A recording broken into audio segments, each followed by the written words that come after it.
ተመስገን ነው የሚባለው። ተመስገን ፈጣሪ። ቡቡቲ ተሽሎታል። የተጨነቃችሁ ሰዎች ካላችሁ ተሽሎታል። ማታ ላይቭ ላይ እመጣለሁ ብሏል። ውዶቼ አዲስ ነገር አለ ዛሬ። ተመስገን ተመስገን ተመስገን። እኔማ ብታዩ ሩዝ መቀቀል ቢዚ አድርጎኝ ምናምን ነገር ነበረ። በጣም እያሳሰበኝ ነበረ። ዛሬ ሩዙ ላይ ራሱ ጨው ሳላበዛ አልቀርም። ቡቡቲ ትናንት እንደዛ ተክዙ ስላዩትኝ በጣም ጨንቆኝ ነበረ። ዛሬ ግን ስቶሪ ላይ ያው ላይ ማታ እንገናኝ ሲል ደስ አለኝ ማለት ነው። ልቤ ረጋ አለ። አማቼ እንደዚህ ስላዩትኝ ልቤ ረጋ ብሏል።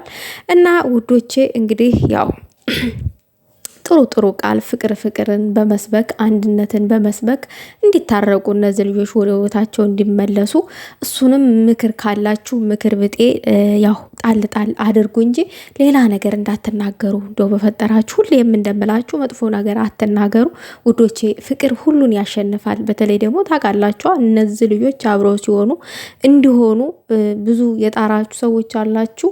አብረውም ሲሆኑ ነው ደስ የሚለው። ታውቃላችሁ ልባችሁ ያውቃል።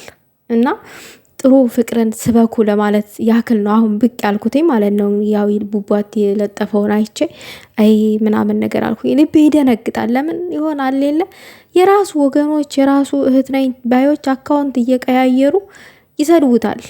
እና ይሄ የሚሆነው ደግሞ አሁን የሀይሚ እህቶች ተሳደቡ ምናምን ለማስባል ነው። ስለዚህ እናንተ ደግሞ ታውቃላችሁ ማንነታችሁን። ግን ጥሩ ነገር ስበኩ።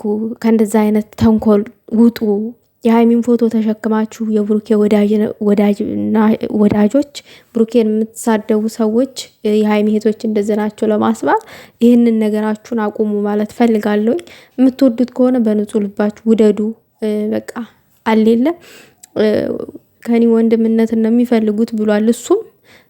እናንተ ደግሞ ታማኝ እህትነታችሁን ማሳየት አለባችሁ ማለት ፈልጋለሁ። ቡቡቲ እንኳን ተሻለህ ደስ ብሎኛል። አምሶ ሃፒ። ያው ግን ያው ፍቅር ነው እንደዛ ማለት ናፍቆት ፍቅር ተደራርቦ ምናምን ነገር በቃ ድብር ተለቀቀብክ ተረድቻለሁኝ። እንግዲህ ያው ማወቃችን ነው በፍቅር መያዝህን ማወቃችን ነው ዋናው ወሳኙ ነገር። ግን በማ ፍቅር ነው የወደቅከው? ይሄ በደንብ ይሰመርበት ውዶቼ። በደንብ መሰበር አለ።